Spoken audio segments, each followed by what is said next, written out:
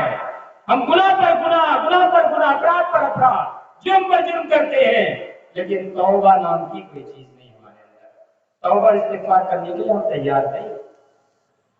حالانکہ سب سے بہترین خطا کار، سب سے اتم پاپی، اگر میں مانا کروں وخیر الخطائین، سب سے اتم پاپی وہ ہے التوابون، جو توبہ کر لے۔ ہر کوئی پاپی ہے، میں آپ سب کے سب پاپی ہے، ہر ایک سے غلطی ہو سکتی ہے۔